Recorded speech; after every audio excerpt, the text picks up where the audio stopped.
what to see, what to rent, and what to skip. It's Movie Reviews with Ryan J. Oh yeah, every Friday, nationally syndicated film critic Ryan J. joins us with a look at what's new at theaters. So we're going to jump right into the new movie Pan, which is a prequel, right? It is. It's a live-action fantasy prequel, and it's along the same lines as other great movies like Maleficent, Oz the Great and Powerful, Alice in Wonderland, and it's a really fun adventure movie. It's filled with magic. Did this give you like a feeling? Did you get a gut feeling while you were watching this one?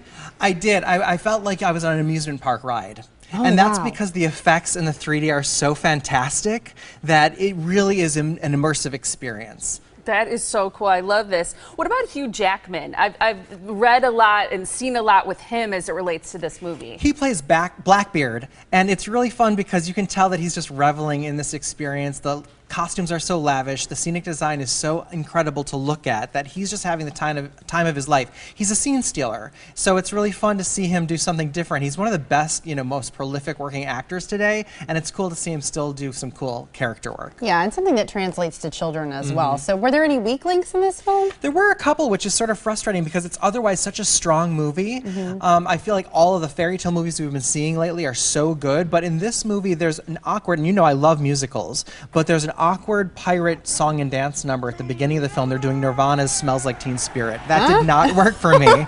Wow. And then also the casting of Rooney Mara as Tiger Lily. I thought that she was sort of phoning it in. She seemed a little less passionate than I wanted to see in that role. So she didn't really work for me in this movie. But don't let that deter you. It's still wonderful. Okay. Well, you mentioned it felt like an amusement park ride a little bit. How is the 3D then? It's incredible. This is shot in 3D. It's not a 3D conversion. So I really recommend it. This is one to see on the big screen in 3D. Take the whole family. It's rated PG. And it's cool to see how Peter Pan first came to Neverland and how his relationships with Tinkerbell and Captain Hook and how they all came to be, where Peter Pan gets his mommy issues from.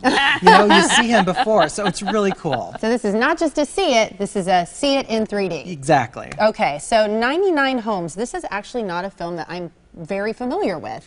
Right, it's sort of flying under the radar, but it's really, really well done, and it's a complete turn of energy from what we have in Pan. It's a rated R drama, and it has sort of a thriller aspect to it. It starts with a very disturbing image and then maintains a sinister energy throughout the entire film. Who's in it?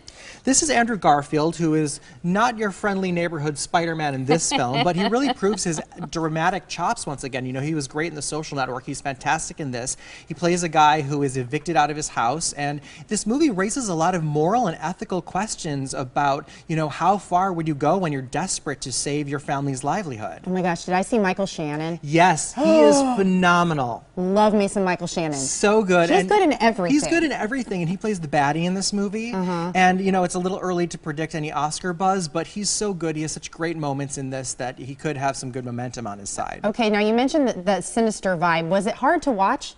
It is, because you feel so sympathetic towards these characters, and it's kind of painful to see what they're going through, and you really empathize with them. And the thing about it is, like the character that Michael Shannon plays, it's like if someone isn't doing that job, they'll find someone else who is.